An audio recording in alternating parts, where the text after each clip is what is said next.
I don't want to be searched by a man.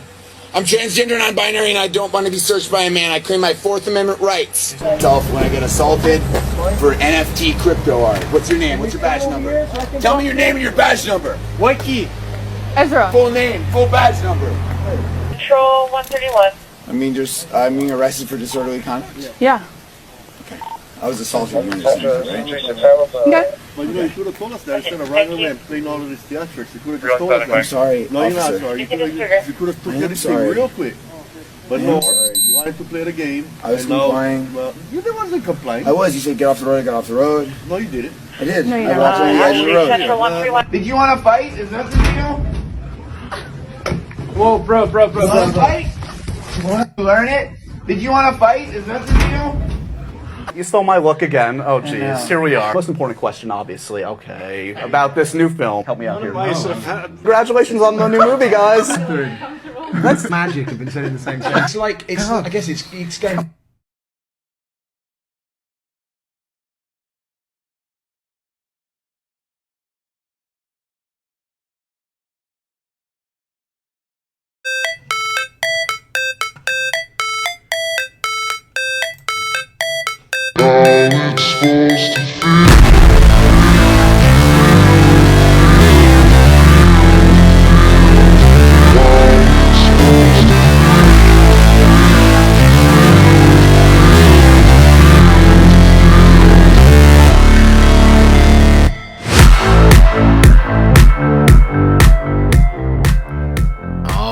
Alrighty, welcome everyone to another Tuesday episode of the Incredidrome Podcast. I am, of course, your host, Zach Ray. Alrighty. Now, I want to first start off by saying that I will do my best to approach discussing and educating myself on this topic as sensitive as possible.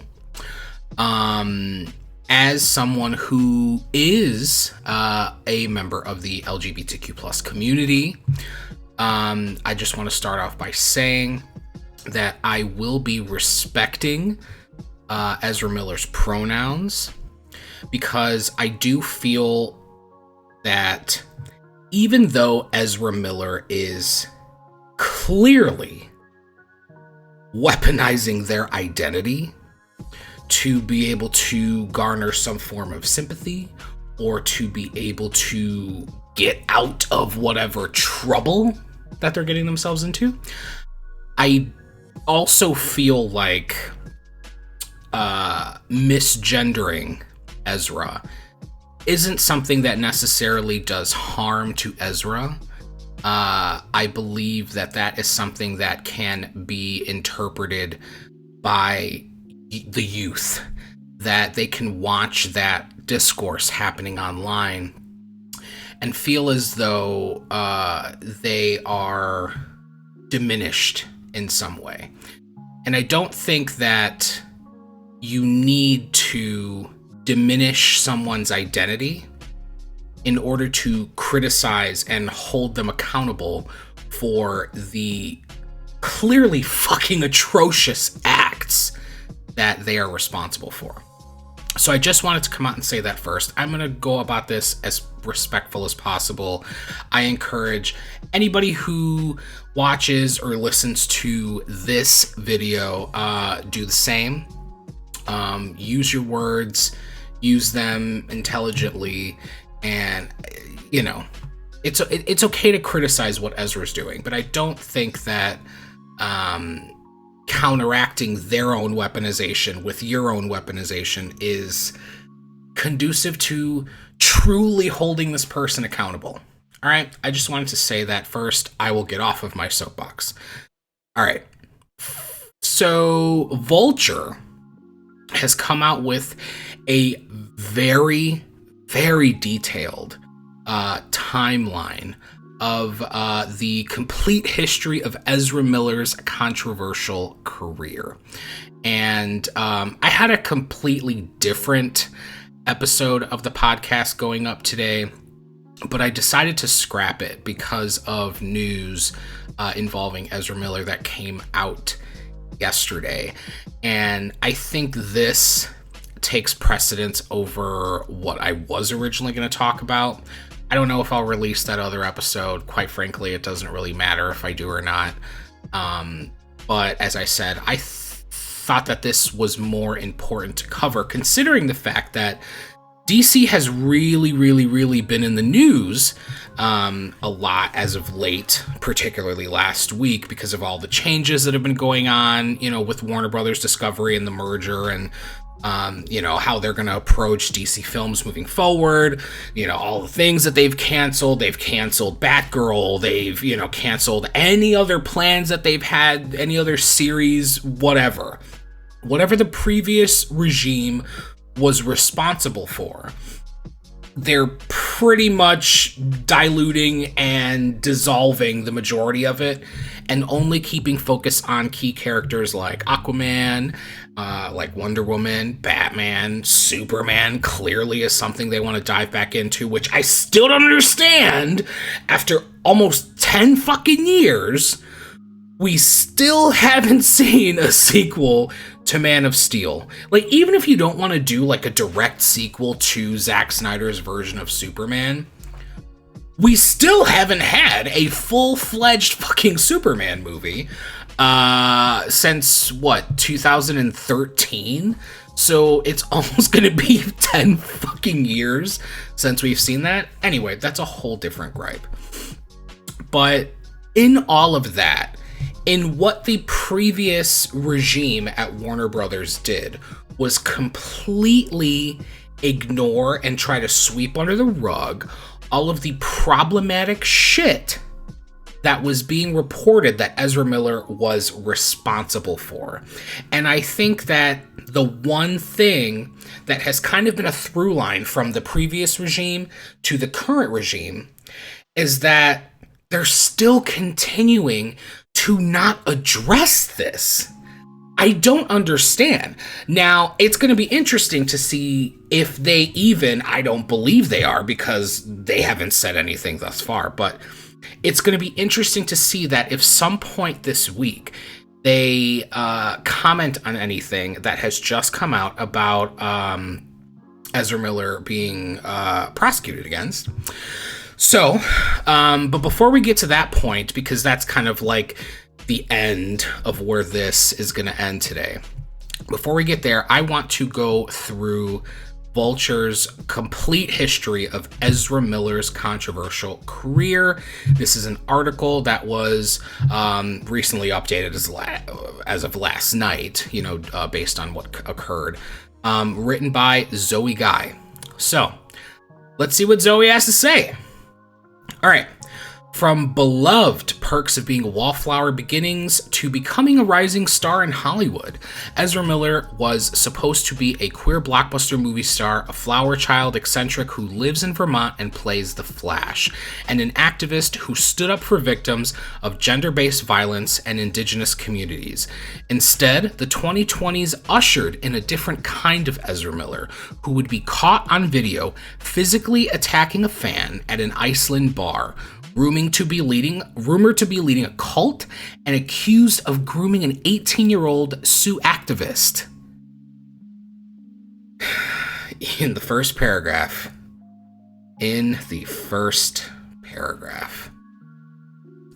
Miller went from indie darling to getting Harry Potter paychecks to allegedly being on the lam with an 18-year-old in quite a flash. I see what you did there. So here's a timeline to understand how we got here. So his early life, their early life, 1992 to 2010.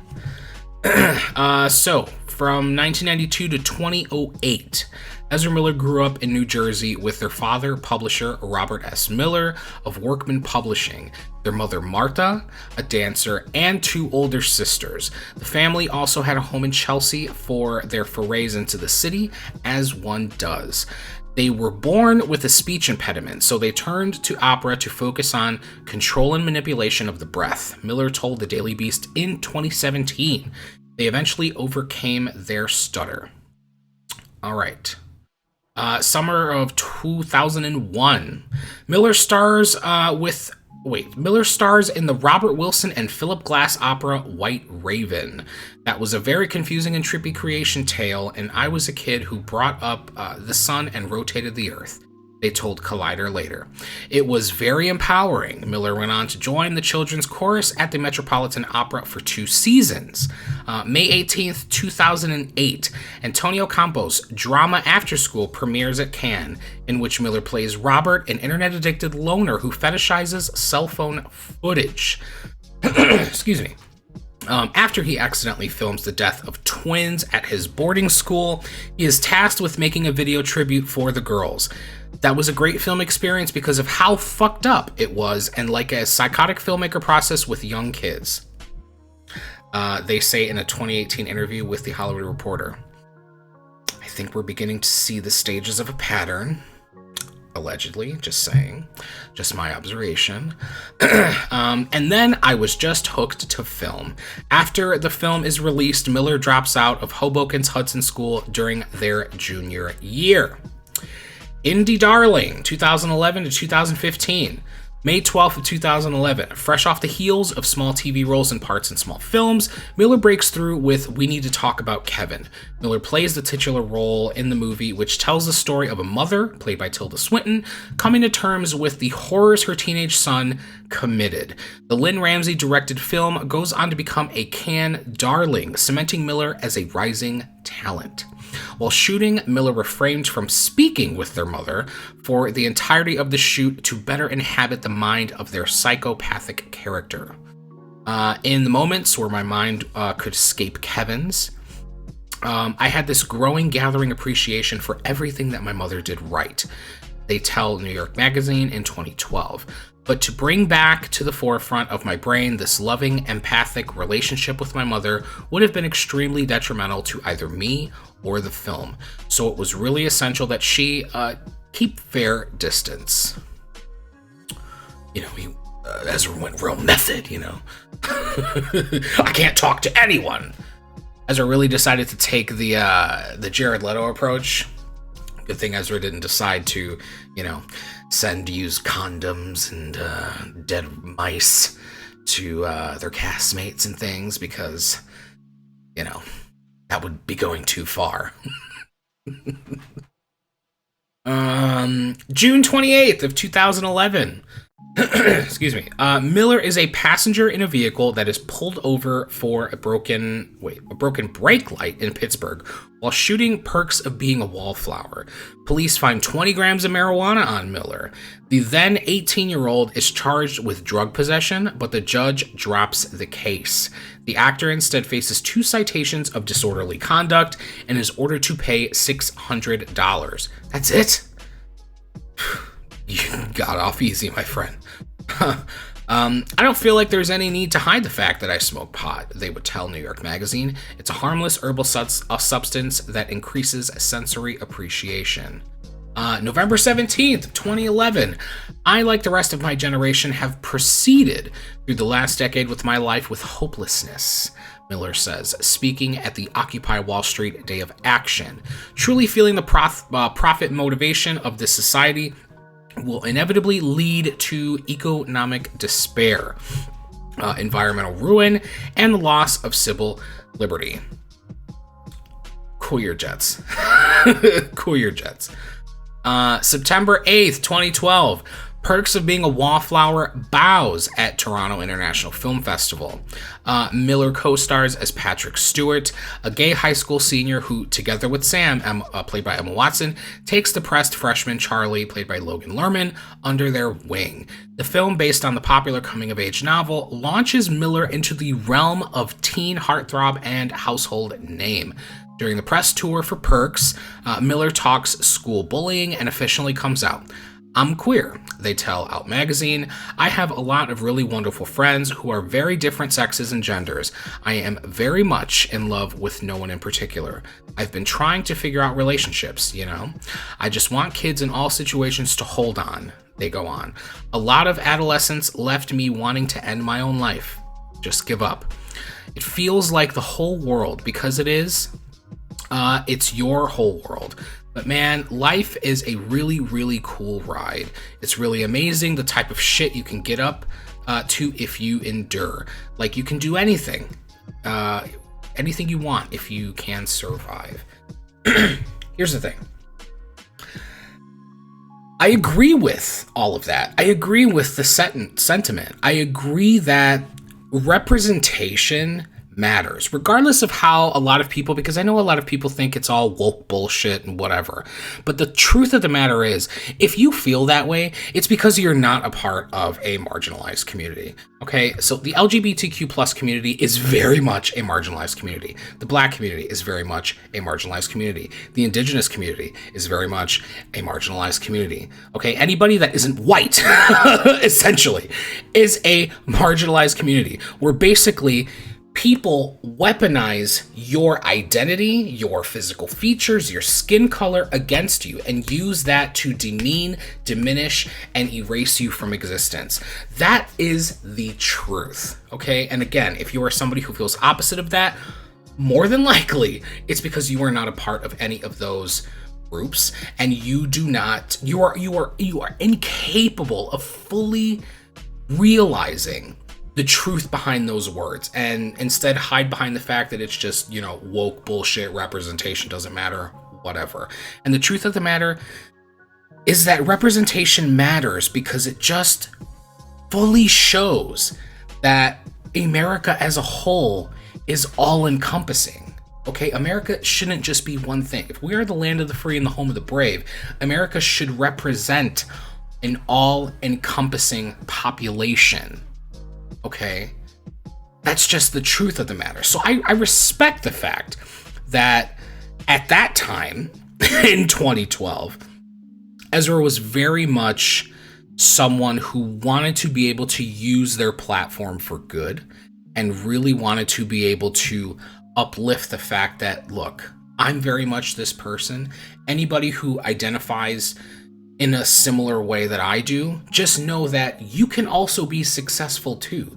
You don't have to succumb to these weird, societal norms and diminish yourself in place of someone else. You can rise yourself to a very successful platform and continue to inspire others. So for that sentiment, I completely 100% agree. It goes a lot downhill later, but at least at this point, we're going back in time and we're currently right now in the mind space of Ezra Miller in 2012. At least at this point, I'm in agreement. All right, so March 25th, 2013, Greenpeace announces that Miller will travel to the North Pole in early April to plant a flag for the future, a capsule containing a petition with nearly 3 million signatures to protect the Arctic. They will trek with other activists who are on the front lines of climate change. Maybe Cousin Greg has a point. The White House lawn seems closer. All right. I don't really feel like watching that video. I'm sorry. If you really want to watch the video, the link to this article will be in the description of this video. All right, October 15th, 2014. Miller is cast as the Flash. Holy shit. 2014. Man, that was 2014? We're in 2022 right now? We're literally months away from 2023? Holy shit, time fucking flies. Jesus. Okay. October 15, 2014, Miller is cast as the Flash in the DC Comics cinematic universe, beating out Grant Gustin, who plays the character in the CW series of the same name. I'll have an opinion about that later. Grant Gustin should totally replace Ezra Miller as the Flash, but that's just me. Barry Allen is the hero of the Silver Age who follows a lot of really interesting discoveries in physics. Miller tells MTV News in 2015, where he comes from is where we figured out the event horizon was there, and he was the character who was created through our mythos machine of comic books to break that event horizon, so you could explore in fantasy. I think that's an interesting idea. And what's an interesting idea to me is, what the fuck does that do to someone? It's a valid question. If you were the Flash, how would having all of this immense power and being able to manipulate time and space as a whole, how would that affect you?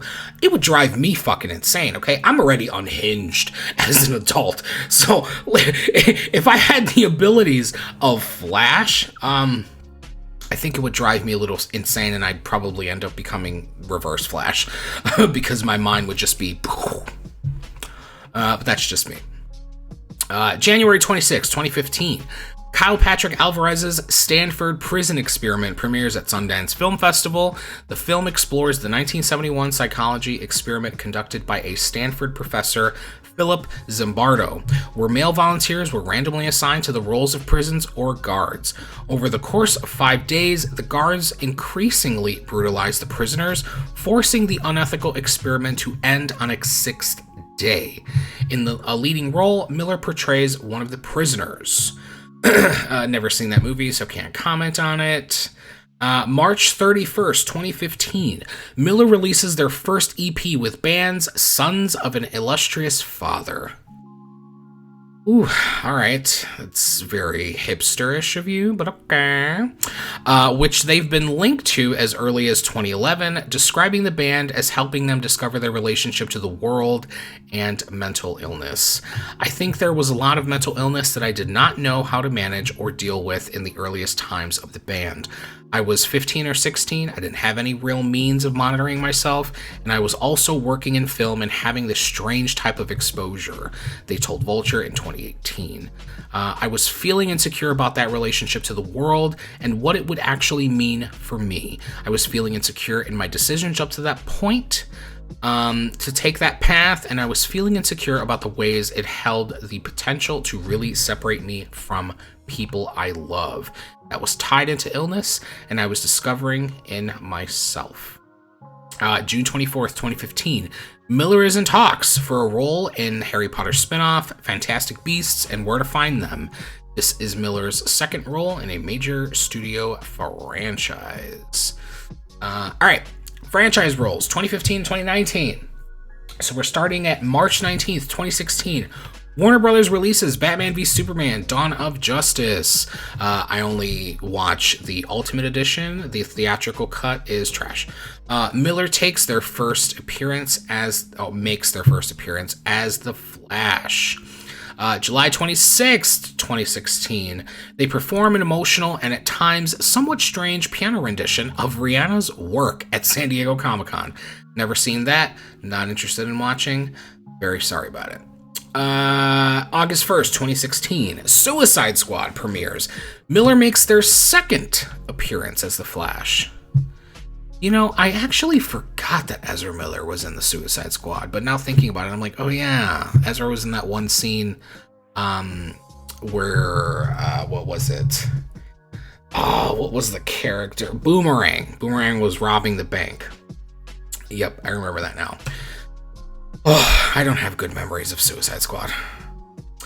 November 10th, 2016, Miller stars as Credence Barebone in Fantastic Beasts and Where to Find Them. The movie also features Johnny Depp. Despite the fact that his last few big-budget films decisively flopped, his struggles with drug abuse, and his continued domestic abuse allegations. Alright, we just, had to throw a dig at Johnny Depp in an Ezra Miller article, just because, I guess. July 23rd, 2017. After asking fans why their character, the Flash, would have trouble getting drunk at a San Diego Comic-Con event, someone in the crowd correctly answers that Flash's metabolic rate... I can't read today, guys. Sorry. Flash's metabolic rate makes getting tipsy difficult. Another fan jokingly asks Miller to smell their breath. To be sure, Miller responds by kissing the fan on the mouth. Without clear consent, per reports from TMZ. Okay, so that was the beginning. I've never heard about that story. Okay. Okay, Ezra, you're just kissing people without their consent, huh?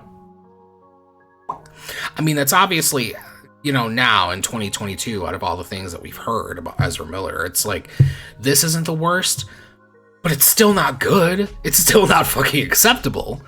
We're not living in the 70s here where, you know, like a person in a rock band can just pull someone out of the crowd, fucking backstage and throw them to the side and no one will ever listen to the fact that they were R-worded by them or something. You know what I'm saying? Like, we're in a whole new age.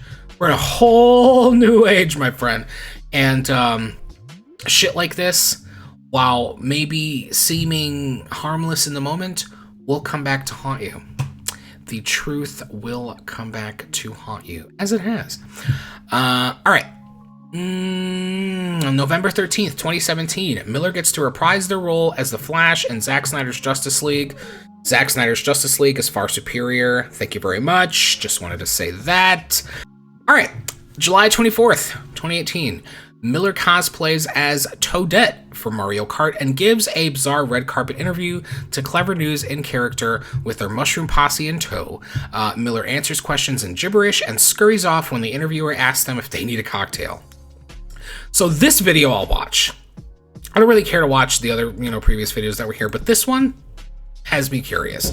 All of Knorr's high-quality pasta and rice sides are made with no... Come on! You won't even let me lower the volume? Preservatives. Here's to real flavors. Real meals. Real good. Knorr, taste for good. Root!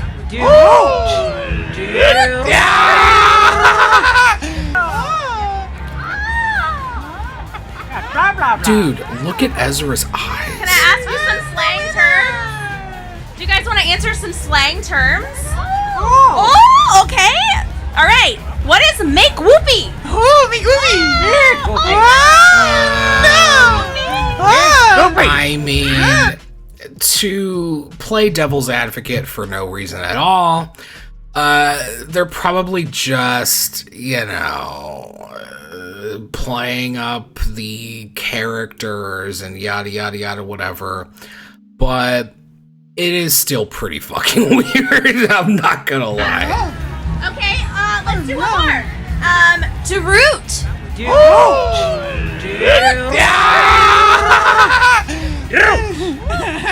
Yay! Beautiful. It was like magic. Oh no! Not magic? What the fuck is happening? You do need a cocktail.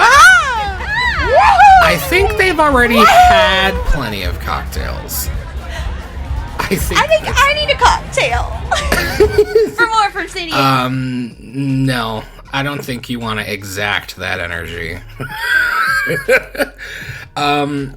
Anyway, like I said, I mean, to play devil's advocate for a moment, they probably were just kind of playing up the characters or whatever and just trying to be silly.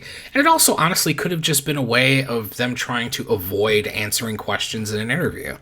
I mean, they're probably trolling the interviewer just to do it.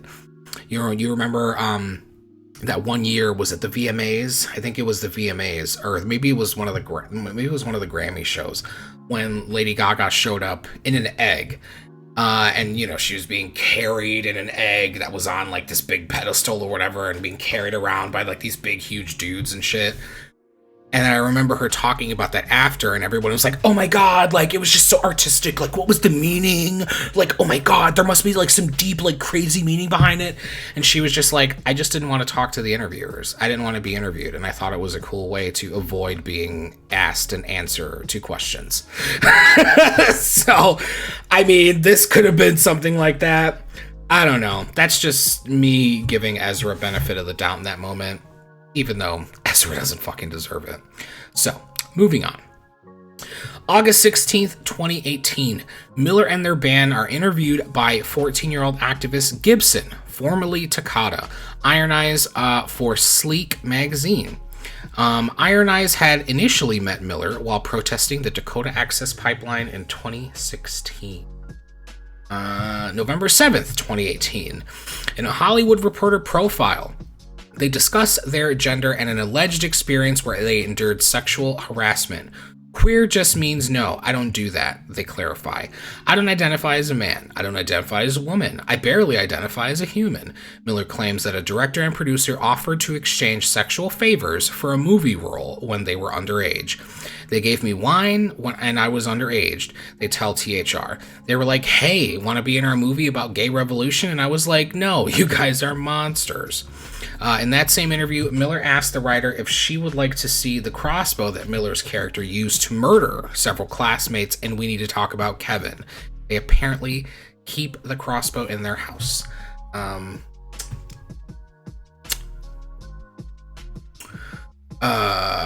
I don't think that Ezra should be in possession of weapons, and I think that will become clear moving forward in this history.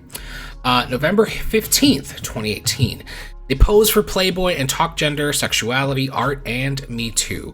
Of course, I've been in audition situations where sexuality was totally being leveraged, they say. It's really important to acknowledge the diversity of voices who have experienced this shit, and all genders, all capacities, all types of people. Everyone is a victim to it. Everyone is a survivor of it. Art is the only thing that I have. If I didn't have art, I'd be so fucking dead. So long ago, I'd be dead. I probably would have done it myself. So here is another situation where I totally agree with what Ezra is saying. As again, somebody who is a member of the LGBTQ plus community, I, in growing up, definitely had a lot of instances where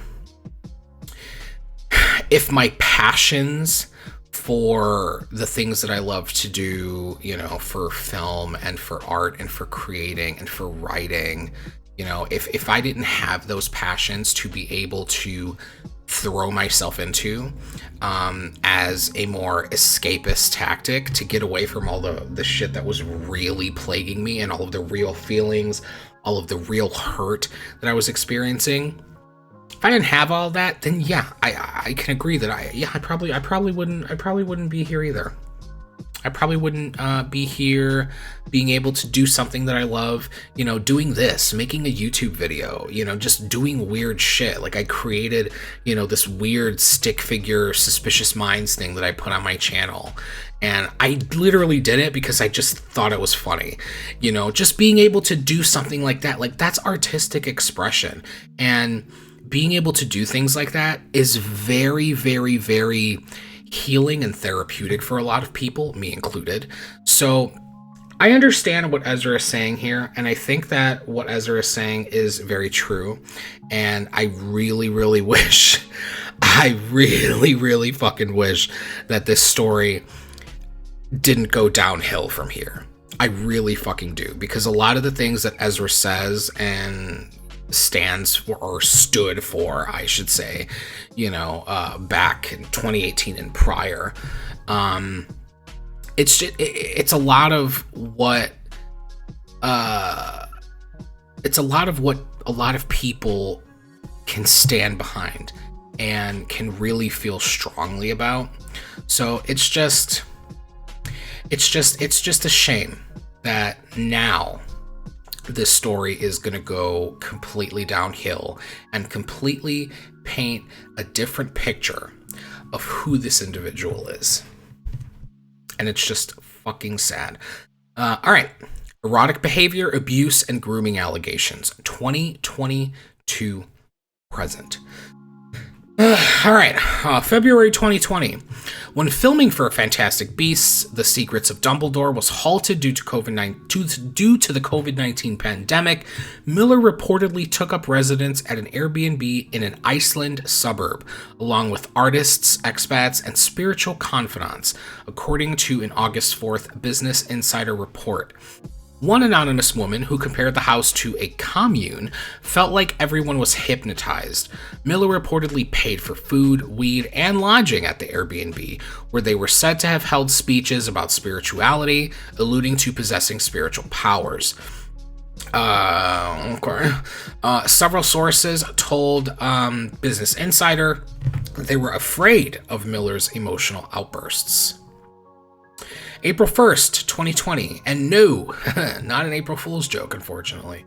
In a since-deleted tweet, a disturbing video alleges to show Miller choking a woman that we saw at the beginning, briefly, of the podcast today. Choking a woman and throwing her to the ground at Prikio Cafeus. I know I butchered the shit out of that name. A bar in Reykjavik, Iceland. I hope I pronounced that right as well. My apologies if I didn't. Variety confirms that the altercation took place at the trendy bar and employees identify Miller in the video, who they escort from the premises. The 7-second clip makes its rounds on Twitter on April 6th and shows a person saying, "Oh, you want to fight? That's what you want to do?" to a woman in a bar. She appears to be jokingly readying herself for a fight. The person identified as Ezra Miller then grabs the woman by the throat and throws her to the ground. "Whoa, bro," says the person filming the incident. Bro? Huh? Why is just bro just there in quotations and a period? I'm so confused by that. Okay, sorry. I'm like, that really confused the shit out of me. I'm like, why is that just there? A source at the bar tells Variety that the situation began after pushy fans confront Miller until Miller physically attacks the woman. Restaurant staff escort Miller from the premises. They are not under investigation by authorities. Following the incident, police confirm to the Wrap. This is a thing that confounds me because Ezra knows who Ezra is, right? Ezra knows that there's someone who is a very identifiable public figure. So for you to just completely disregard the fact that anything that you do, even if someone was being totally disgusting toward you, I mean, see, even then, because it's like, listen, if there was like an altercation and someone approached me and like they like physically assaulted me or something, then I'm going down swinging, okay? Then all bets are fucking off and I'm just not going to give a shit, right?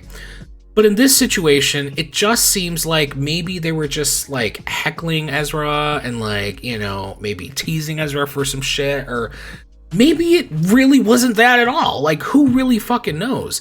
But it's such a disproportionate response to be like, "Oh, you want to fight?" And you're fucking Ezra Miller. It just shows that there is a complete unhinged nature about this person.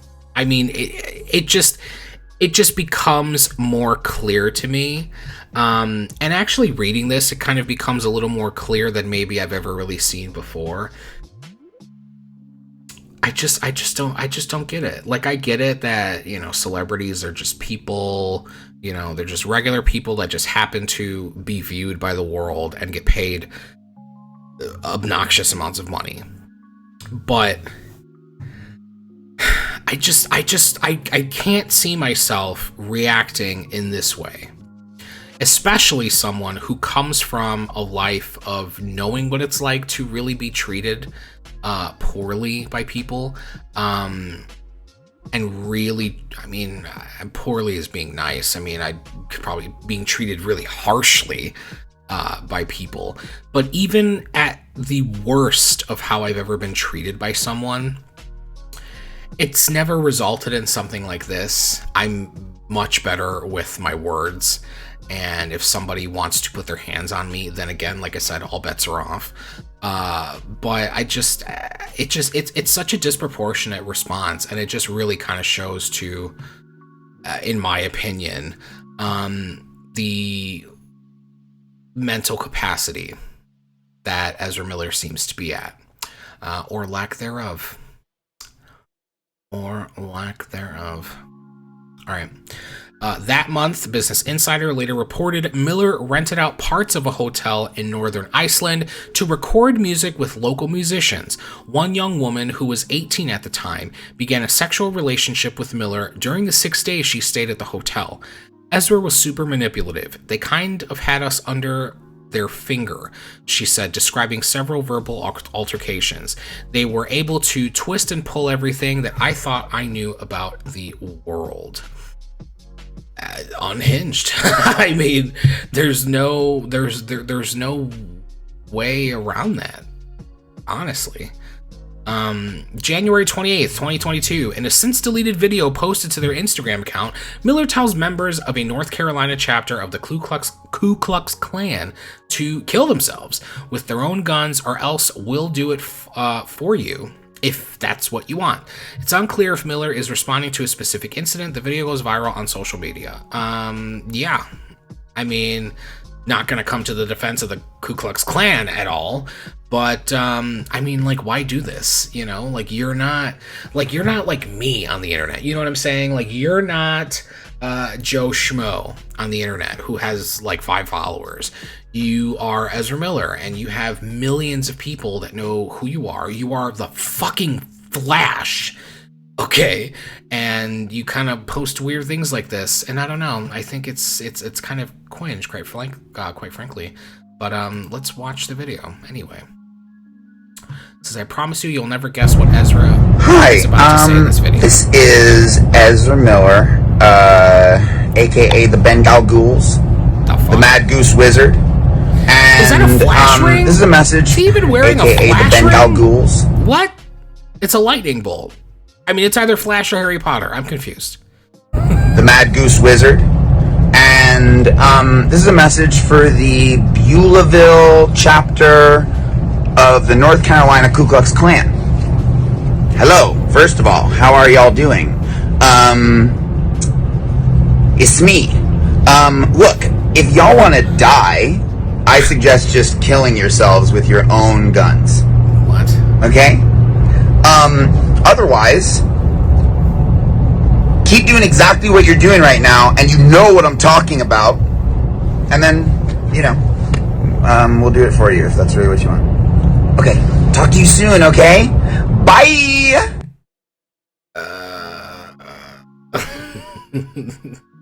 I mean, unhinged is the only summation that I can come to. I mean, listen, I'm not going to sit and defend the Ku Klux Klan because fuck them. But, like, why do this? You know what I'm saying? Like, why do this? Like, this is just so fucking strange. And it just adds to the complete fucking history of weirdness. I don't know. I have no words. I'm moving on. March 4th, 2022.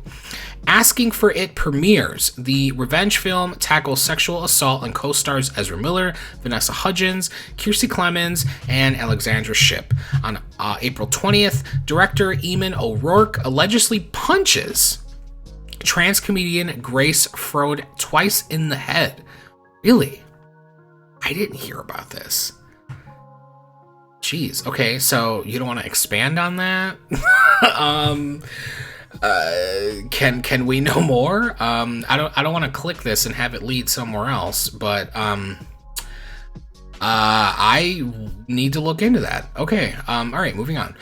March 27th, 2022. The Flash enters the Speed Force in the Snyder Cut of the Justice League, wins Oscars fan favorite moment. The Flash won an Oscar before Annette Bening, Winona Ryder, Glenn Close, Kristen Stewart. Hold on, Kristen Stewart. Hold your horses, Vulture. Hold your horses. Glenn Close, Winona Ryder, Annette Bening. We'll stick with those 3. I like Kristen Stewart, okay? I'm not at a point to feel that Kristen Stewart should be an Academy Award winner. Let's just go there. Oh, you got my dog. He's ready to come in and lay down. All right. March 27th, 2022. Miller is arrested in Hawaii and charged with disorderly conduct and harassment following a physical confrontation with patrons at a karaoke bar.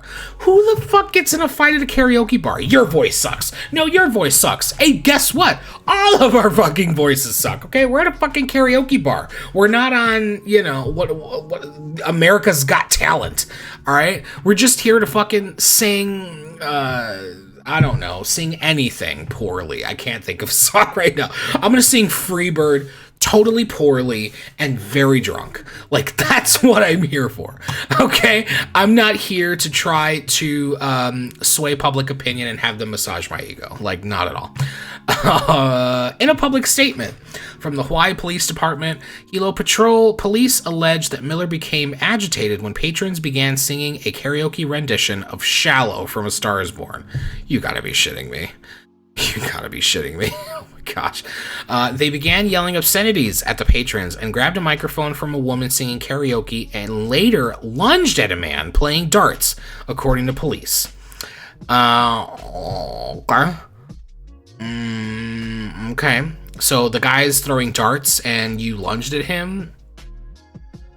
Okay. I wouldn't try to approach somebody in a negative way while they're just there throwing fucking darts. Okay, I love my eyes. I like to be able to see. Okay, I like to be able to hear. I'm not trying to have a dart thrown into any orifice of this body. Thank you very much. Where did I leave off? There's a man according to the police. All right, the bar owner asked Miller to calm down several times to no avail, police state. Miller's $500 bail, $500. Previously, he paid $600. Now he's only paying $500. Like, this is ridiculous. Miller's $500 bail is paid by a couple they live with at a hostel. Per TMZ, a video circulates of a week's earlier confrontation with police in Hawaii. All right, March 29th, 2022. The couple who lived with Miller at the hostel file a restraining order against the actor. In documents obtained by Radar Online, the couple asked the court to order Miller to not contact them in any form and to stay away from their home and places of work. Following the incident at the karaoke bar, the couple claims that Miller returned home and threatened the couple, saying, "I will bury you and your slut wife." Oof. Okay, Ezra. Might want to chill it, especially after they just fucking bailed you out. Piece of shit. Alright, the petition alleges that Miller stole the wife's passport and the husband's wallet. What the fuck are you gonna do with her passport? This is what I'm saying. Like, unhinged is like the only fucking word I can think of, because it's just like Ezra's just doing things that don't make sense. They literally don't fucking make sense. It's unclear whether the items were returned. A judge grants the couple the restraining order the following day. The order is dropped in mid-April. April 6, 2022. Sources tell Rolling Stone that Warner Brothers and DC executives held an emergency impromptu meeting to discuss Miller's recent controversies and their future with the studio, but then said nothing to the public, as I think that they are responsible to do so. They need to be held responsible for not commenting on this, for just pretending that it doesn't exist. I think that it is complete fucking bullshit. But that's just me. According to a knowledgeable source, the consensus in the room was to hit pause on any future projects involving Miller, including possible appearances in the DC Extended Universe. Put a fucking kibosh on that shit. Cut that shit right the fuck off. Put a pause. That's a nice way of putting it. Because, I'd cut fucking ties, and cut fucking ties immediately. All right. An inside source says that Miller had frequent meltdowns during last year's production of The Flash, although the sources stress that Miller did not yell or have violent outbursts. I'm gonna go out on a limb and said Ezra probably did. I mean, if the history proves anything, is that Ezra doesn't give a shit where Ezra's gonna have a fucking outburst. I think that's pretty evident at this point. April 19th, 2022, 3 weeks after the March arrest, the actor was again taken into custody in Hawaii for allegedly throwing a chair which hit a woman at a private party, leaving the 26-year-old woman with a half-inch cut on her forehead. In a public statement from Hawaii police, authorities say that Miller was arrested around 1:30 a.m. during a traffic stop and released from custody around 4 a.m. pending further investigation. March 16th, 2022, music producer Oliver Ignatius. Whoa, ain't that a fucking name? Shit. Oliver Ignatius. All right. And rapper Gaius Guevara. I'm totally butchering these names. I'm so sorry. Claimed that Miller stole the music they worked on and posted it on social media without credits. Ignatius and Miller went up in both the Northeast. Met up. I'm like, that felt wrong when I said it. Ignatius and Miller met up in both the Northeast and Hawaii to collaborate on new music weeks before their first arrest in Hawaii. Ignatius plans to file a court order for Miller to take the music down. The link to the songs are no longer featured on Miller's Instagram bio. Okay. All right. So this is this is a lengthy one. Oh, okay. All right. I think this might be in relation to what I showed earlier. All right. Let's dive. June 8th, 2022. The parents of 18-year-old activist Gibson Iron Eyes, who is non-binary, accused Miller of grooming their child.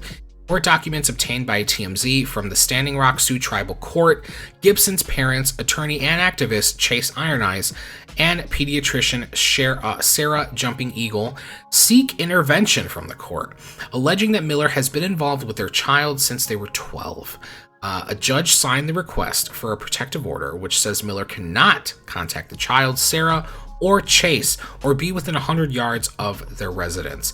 Gibson and Miller met when they were both protesting for the land back reclamation movement in Standing Rock in 2016. According to court documents, Miller allegedly flew Gibson to London in 2017 to visit the set of Fantastic Beasts. Gibson was 14 at the time and Ezra was 25. Their parents allege Miller tried to sleep in the same bed as Gibson and provided Gibson with alcohol, marijuana, and LSD. I need to take a breath after that because this shit is fucking wild. Ezra's a menace. Ezra's seriously a menace. Like, this is insane. The parents go on to accuse the actor of influencing Gibson in their decision to drop out of their private school in Massachusetts in December 2021. Miller offered to pay their tuition when Gibson was 16, and the parents believe this created a sense of indebtedness. They add, when they flew to Vermont in January to check on Gibson, their child had bruises on their body and was not in possession of their own driver's license, car keys, or bank card. What the fuck is Ezra's obsession with licenses? What is happening? Like, listen, if I was being held captive by someone and they took my license and I had the opportunity to escape, I'm driving the fuck away without my license. You think the officer that pulls me over is going to prosecute me for not having a license after I'm like, yo, this motherfucker over here he's holding me captive, okay, and is beating the shit out of me. Like, I needed to get the fuck away.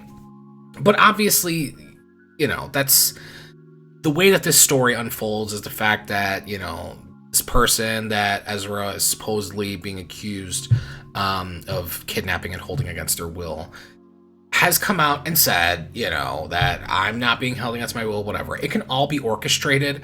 I don't know the truth. We don't know the truth. Nobody knows the truth yet, okay? There's just this version and then this version. But the truth is somewhere here in the middle. And I don't think that we know the full truth yet. So until the full truth comes out, I'm going to hold judgment.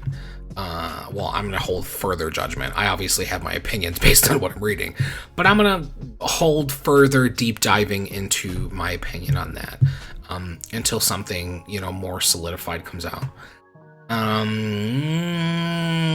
See, when I go on these tangents, I forget where I am. Okay, or bank card. Since then, Gibson and Ezra have been traveling together. Gibson's parents claim they were spotted in Hawaii together in a video per TMZ. Ezra uses violence, intimidation, threat of violence, fear, paranoia, delusions, and drugs to hold sway over a young adolescent Tokata. Court documents allege a hearing is scheduled for July 12th. Gibson issued a statement on Instagram on June 6th in which they accused their parents of being transphobic and deny the allegations. I dropped out of Bard 5 months ago. My friend and comrade, which was an interesting choice of words because I remember reading this or watching the video and I was just like, it doesn't sound like these are your words. Kind of feels like there's somebody in the room just off camera, kind of making sure that you're, saying what needs to be said, but not being completely truthful. But again, also my opinion and my observation. My friend and comrade William passed shortly thereafter. My mind was incredibly impacted, and I've needed space and time for the processing of grief, reads their statement. My comrade Ezra Miller, for the entirety of the aforementioned era, has only provided loving support and invaluable protection throughout this period of loss. My father and his allegations hold no weight and are frankly transphobic and based in the notion that I am somehow incapable of coherent thought or opposing opinions to those of my own kindred worrying about my well-being. This is obviously where I disagree, because I don't think that it's necessarily something that should be considered transphobic. Or something that should be considered, well, you just don't think that I could make my own decisions? And it's like, no, clearly you can. But I think my assumption, just assuming that the parents are coming from a place of love and concern, I just feel that the parents are just like, this doesn't sound like you. We know you. You are our child, okay? We know you, we accept you, we love you, and we feel that this is a situation where you are easily being manipulated by someone else's words. Because that's the thing. I think that it's pretty obvious that someone who's very, very young can easily be impressioned by someone that they view is saying the right thing, especially if you are someone who's really young that has like a lot of pain and trauma within you. If someone comes along and they just start saying the right things to you that just speaks to everything that you're feeling, you'll naturally gravitate more towards that person. And there's nothing wrong with that. I just hope that this person can really realize the truth of the situation before it becomes more dangerous. You know what I mean? All I want is for this person to be protected and to be loved and be rid of this situation. Get the fuck away from Ezra Miller. Seriously, if there's anything that is objectively true by looking at this, is that Ezra Miller is an unhinged human being and legitimately needs help. Legitimately needs fucking help. I don't think that anybody can really, and like, unless you're like, a serial killer or something, I think that these things, this road that Ezra's gone down, I don't think it's an irredeemable path. I think that this is something that Ezra can really use in the future to learn from and to work even harder to get Ezra's own internal being to understand the hurt and the pain that it's caused, and it can really be a teaching moment, and it can really be something that can be used as an opportunity to, I don't know, educate others that are having, similar mental illnesses. I mean, I just can't come to any other conclusion other than the fact that I just see a lot of trauma and mental illness. That's really all I see. As someone who has a lot of their own, who's dealt with a lot of fucked up shit in their life, that's the only conclusion I can come to. This is a person that's really struggling with mental illness. This is a person that's really struggling with their own identity. And instead of acknowledging and accepting and really truly learning from all of these instances, they're really doubling down and further becoming more unhinged because of it. And I don't know. I just really hope it gets to a point where Ezra wakes the fuck up and realizes that these actions have consequences. And I just think it would be more powerful to be able to see Ezra Miller as a person come back from all this instead of continuing to go down this path. But that's just me being hopeful. You know, I don't think it's going to happen. I would like it to happen. I don't think it's going to happen. But, you know, all we can do is see. All we can do is see where it goes. All right. My comrade Ezra Miller, my comrade Ezra Miller, for the entirety of the aforementioned era, has only provided loving support and invaluable protection throughout this process of loss.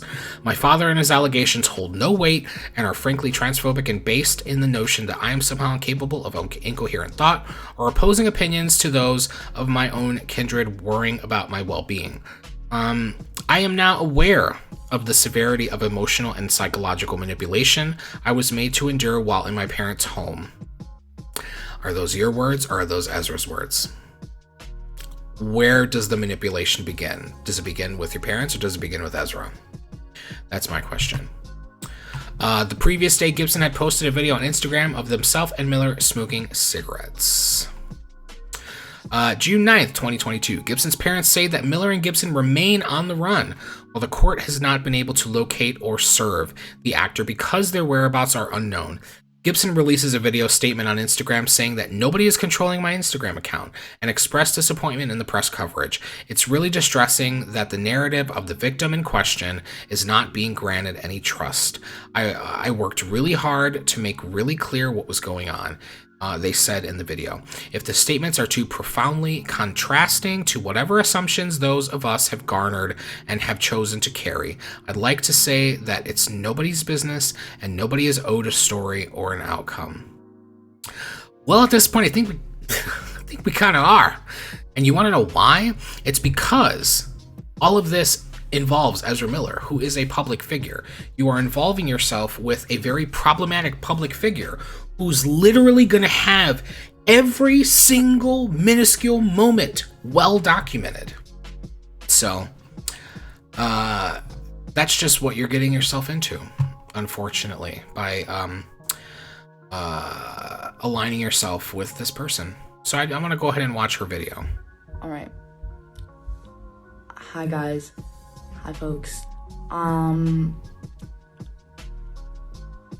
I've become aware that some people are saying that my statements were not written by me.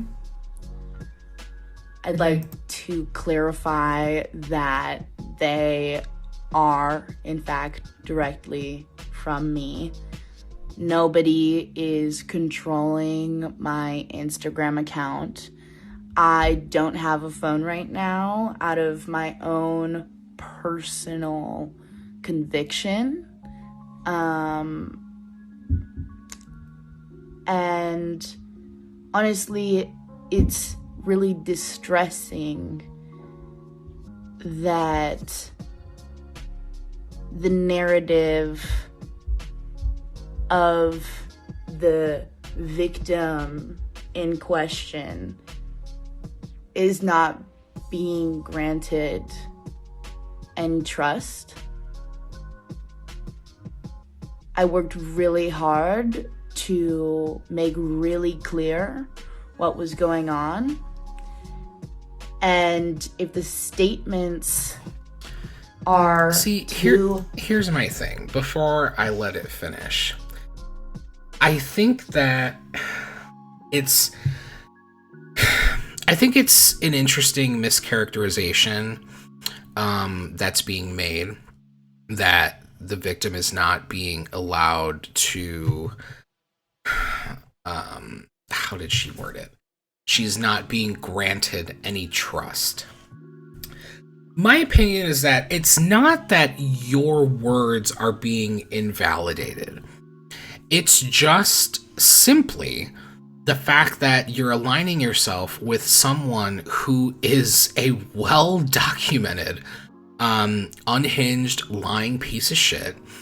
And everyone feels that you're literally just being manipulated by this person, because it's a real thing. It's a real, possible, credible thing that happens every day to so many people who don't even have the space that you do to be able to speak out. And I mean, I want to say speak for yourself, but I just don't feel, I feel that you believe that you're speaking for yourself, but with saying that, I also believe that you believe that because of the years of manipulation and trust that Ezra's built within you. And I think that you will hit a point when you get older and you are fully able to parse through these traumatic events and all these thoughts and really process everything and really observe it from an outsider's perspective, so that way you can come to your own realization of the truths behind this. I mean, I know I'm just, some random fucking person that isn't directly involved in these situations, but I mean, the evidence is there. All I can say is the evidence is there, and it's not that you are not being granted trust. It's, if anything, everyone is showing complete and utter concern for your well-being, and they just want you to be safe. And I believe that people want Ezra to be safe as well. I don't think people just want Ezra to just, fucking die or whatever the fuck, Ezra needs to be held accountable, but people also want Ezra to be safe and to no longer harm anyone else or continue to harm themselves.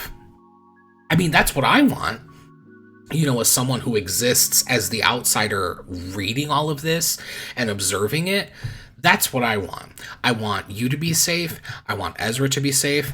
I want there to be a complete resolution to this. Ezra needs to be held accountable and face the consequences to their actions. And we just need to move forward from this. That's just how I feel. There's nothing else that I really can say about it. Profoundly contrasting to whatever assumptions those of us have garnered and have chosen to carry. I'd like to say that it's nobody's business and that no one is owed a story or an outcome. We are. This is my life. These are my decisions. Are they? And I'm disappointed in Ezra? my parents and the press. In every way.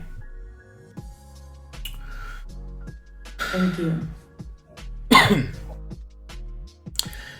I just really hope that this person is really able to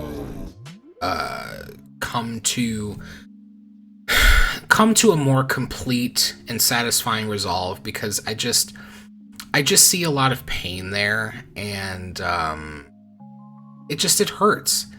It hurts, and it sucks to see. That's the truth. That's the truth of how I feel. Okay, June 10th, 2022. Miller has yet to be served, Gibson's parents tell the Los Angeles Times. June 15th, 2022, Miller appears to have deleted their Instagram, as reported by CBR, after posting memes to their story that may have been alluding to authorities' inability to find them. I am shielded from negative people and their ill intent. My spirit, mind, body, soul, and success are not altered by anyone's envy. One post read, I am protected from all negative NRG people attempt to throw at me. Subconsciously and consciously, I clear any and all hidden peers who are hidden enemies. Okay, that was a mouthful. June 16th, 2022, the Daily Beast publishes a report speaking with an alleged victim of Miller's, a 12-year-old non-binary child who alleges that they were targeted by Miller. On Wednesday, June 15th, the child and their mother were granted a temporary harassment prevention order against Miller, claiming that the actor menaced the family on the evening of February 2nd at their neighbor's downstairs apartment and acted inappropriately toward the child. The case was filed at their local courthouse in Greenfield, Massachusetts. Miller came into contact with the family due to their connections with the family's neighbor, who is in a band with Miller's friend, Whitney Sutters. Miller was wearing a bulletproof vest, and I had no idea until later that they were armed, the neighbor told the Daily Beast. According to the neighbor, the evening went sideways after the mother called her friends her tribe, causing Miller, whom believed to be under the influence, to accuse her of cultural appropriation. Following the snafu, Miller claimed that the board game Parcheesi was of Rastafarian roots, which the half-black neighbor questioned. Ezra snapped after this interaction, the neighbor alleges. Then they opened their jacket. They had this big Sherpa jacket, and they opened up one side of their jacket. You could see a gun, and they said, "Talking like that can get you into a really serious situation," the neighbor tells the Daily Beast. See, this is completely unhinged, dude. Under the influence or not, there have been so many. I cannot tell you how many times I have been completely shit-faced fucking drunk, and have never acted like this. A normal person can literally drink and get super fucked up and not become an unhinged piece of shit and start threatening, essentially, to shoot somebody. I mean, this is insane. This is insane. For anybody out there who's felt, very intoxicated, and instead of going out and fucking, wanting to shoot people and shit, you just, get real dizzy and fucking go to sleep and wake up the next morning and regret drinking it that much. You know what I'm saying? It takes somebody who's completely not all there to be able to act like this. I mean, that's just the truth. That's literally just the fucking truth. I'm sorry. That's literally the fucking truth, man. You've got something going on. You've got something going on up here. If you can take your influence, or you being under the influence, to that whole other level, you've got something going on here. And it needs to be worked out by nobody else than you. After this altercation, Miller allegedly began to harass the mother and the 11-year-old child, telling the parents that they were well equipped to mentor the child. "I've talked extensively with your child, and they have a lot of power to them. At one point, you're going to realize that you don't have any control over them anymore. They're an elevated being, and they would be lucky to have someone like me to guide them." Really? Really? You think that you have more power to shepherd a child into adulthood than that child's parents? Telling you, something going on. Something going on. According to the neighbor, mother, and child, that's what Miller said. The trio claimed that Miller additionally asked the mother if she would like to drink their blood because she dresses in a goth style. What? Oh my god. Why is this so weird? Ugh. I feel mentally exhausted. I haven't even finished this article yet, and I already feel mentally exhausted. We are going to trudge on because we are almost done. The child accuses Miller of uncomfortably moving their chair closer to them, hugging them, and touching their hips. The child also alleges that Miller asked them to follow them on Instagram and told the child that they would purchase horses for them to raise on their Vermont farm. "It was really uncomfortable. I was really nervous. I was scared to be around them after he'd yell at my mother and she was crying," the child remembers. According to the report by the Daily Beast, Miller returned to the home dressed as a cowboy on June 4th to apologize. Because dressing as a cowboy just makes things better. June 23rd, 2022. A Rolling Stone investigation revealed that a 25-year-old woman with her 3 children, ages 1 to 5, have been living at the Flash actor's Vermont farm in a roommate situation that worries the children's father, as well as 2 sources close to the situation. The 2 sources say they're concerned with the living arrangements because Miller's home has unattended guns strewn across the living room and mature marijuana plants growing on the property. According to one of those sources, the 1-year-old child allegedly played with a loose bullet and placed it in her mouth. Jesus fucking Christ. According to Instagram posts reviewed by the site, the mother and children, who remain anonymous, appear to still be living at the Vermont farm. Rolling Stone asked why the father has not confronted Miller or gone to the police. I don't want the children to see anything like that. I just want them to see that, hey, Dad showed up, let's get in their car and go. It's been traumatic enough. He says. Vulture has reached out to Miller for comment, and of course, Ezra has said nothing. Alright. June 30th, 2022. A woman identified as Nadia alleges to Variety that Miller harassed her in Germany in February 2022. She and Miller had a consensual sexual encounter in 2020 and were friends for 2 years before she invited them to her Berlin apartment. She alleges that she was worried that the actor could somehow attack me physically after she told them they couldn't smoke in her home that night. That just sent them off. Nadia recalls, I asked them to leave about 20 times, maybe more. They started insulting me. I'm a transphobic piece of shit. I'm a Nazi. It became so stressful for me. She adds that Miller subsequently went around her house in a way that felt disgusting and very intrusive, touching everything and spreading tobacco leaves on the floor. According to Nadia, it took a call to the police and a half hour of pleading before she convinced Miller to leave. See, this is like, I mean, again, I very well stated in the beginning that I wanted to approach this as sensitive as possible, and, you know, I hold to that, but this complete, continued bullshit of Ezra Miller trying to weaponize their identity towards anyone that disagrees with them is bullshit. It's fucked up, and it diminishes a lot of people that equally self-identify as they, them, that don't have any sort of conformed gender identity and just want to be themselves. And I think that Ezra is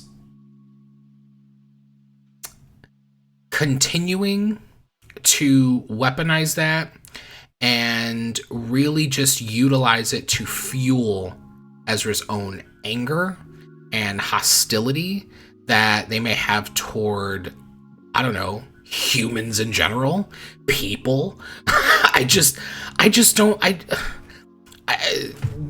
you need to be on some medication or something. I mean, what else? What else is there? What other conclusion can I come to? I mean, it's objectively true. Allegedly, objectively. I mean, this is insane. This is literally fucking insanity. This poor girl, you know, thinking that she's just like, you know, probably was so entranced by the fact that, you know, she is hooking up with Ezra Miller because, you know, Ezra is a celebrity. So she's probably like, you know, oh my god, oh, you're so cute. Oh, you're the Flash, you know, like, Flash, you know, your way into, you know, my living room, let's chill and shit like that. You know, I was gonna make a very insensitive joke, but I decided not to. It's just disgusting. All this is just so disgusting and so disheartening. And the deeper that I get into this, the more it just makes me even more upset that Warner Brothers doesn't just openly come out and say, yo, fuck this kid. Because you know the only reason why they're doing that is because they're trying to save the Flash movie. They don't want to say anything negative about Ezra, because then when it comes to the movie coming out, they want it to make money. They need to be able to make money off of this movie. So in a world where y'all just threw fucking Batgirl away, you know, as much as I want to see the Flash movie, because I've heard nothing but good things about people that have actually seen it, you know, in the industry and shit, I want to see it too. I don't want to see it in support of Ezra Miller, because I could give two shits about Ezra Miller.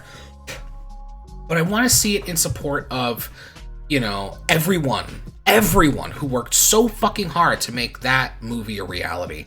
But the thing is it's the same scenario for Batgirl. A lot of people worked so fucking hard to make that movie a reality, and it was just stripped away simply because, you know, the Warner Brothers executive, the CEO, David Zaslav, was just like, it just wasn't up to par. We want to release movies that are finished. So it's like, okay, so you're going to stand very strongly about this, but you're also going to stand very strongly in completely ignoring this drama that's going on with the star of this movie that you want to make a shit ton of money on? I mean, what's up? What's up? What's going on? This is fucking insane. Oh my god. This shit's really getting me upset. Okay. So we are reaching the end. In the same variety piece, the woman whom Miller appeared to choke in Iceland in April 2020 gives her account of the incident. Before the scuffle, she spoke to the actor at the bar about scrapes on her feet, or on their feet, that were visible in flip-flops. Okay, she's talking about Ezra. According to the woman who remains anonymous, Miller explained that the wounds were battle scars from a fight. At the end of the conversation, she reportedly joked, "But just so you know, I could take you in a fight." When they asked if she really wanted to fight, she told them to meet her in the smoking area in 2 minutes. Miller eventually confronted her outside the bar. What? The bar. I think it's just fun and games. But then it wasn't. I thought it should be like, I thought it was just fun and games, but then it wasn't. She remembers. All right. So this is the end. This is what came out yesterday. And this is what brings me to the conclusion of I'm very curious to see how this plays out. This needs to end. Seriously. Okay? August 8th, 2022, the Vermont State Police confirms that Miller has been charged with the offense of felony burglary into an unaccompanied dwelling in Stamford, Vermont. According to a police report, several bottles of alcohol were taken from the home. Probable cause was found after a review of surveillance videos and statements, and Miller was issued a citation on August 7th. They are scheduled to appear in court on September 26th. First of all, Ezra is a very rich person. Why are you going and stealing other people's alcohol? Second of all, what is going to come of this? Let's say, you know, Ezra shows up in court, you know, they arrest him or whatever the fuck, arrest them, excuse me. What happens after that? Where do we go from here? Where does Warner Brothers go from here? What the fuck? Are we just gonna continue not to say anything? Are we just gonna continue to pretend that, you know, fucking Ezra Miller doesn't have like a huge movie scheduled to be released next year? And what's even more fucking depressing about all this shit as a DC fan is the fact that the Flash movie, it was supposed to represent something so important, okay? We are literally going to be getting probably the most iconic fucking moment in movie history, apart from watching Infinity War and Endgame. Okay. Michael Keaton is returning as Batman. What? Something that no one... If you felt that it was ever going to be a possibility, you're a liar. You are a bull-faced fucking liar. No one, literally no one on this planet ever thought that they would see Michael Keaton as Batman again. Literally no one.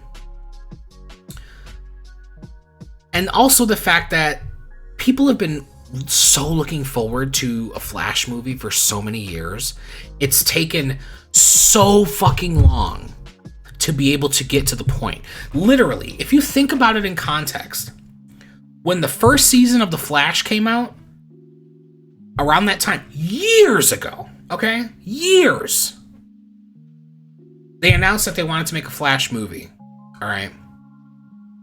Flash is about to end. The Flash TV show is literally going to conclude its 9th season and be done. This is the final season. Conclude its 9th season. So we've had 9 seasons of The Flash before we've ever seen the movie. There's been so much trouble surrounding this movie from beginning to end that we will have gotten 9 seasons of The Flash before the movie even comes out.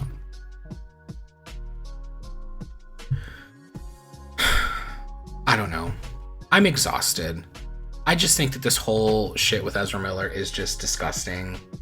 I think it's scary. And I really think that Warner Brothers needs to own up to the bullshit. I think that something needs to be done. And that's just it. That's just it. It's over. I'm done. Anyway, thank you all for going through this tortured history of Ezra Miller with me. I really hope you guys have a good day. I hope you have a good week. Don't let the negativity of what you see in the media about anyone affect your daily life. Go out, have fun, live life, get some sun, okay? Summer's almost over. Enjoy yourself, enjoy your life, enjoy your family, and we're gonna see you next Tuesday. Okay, thank you very much. Later!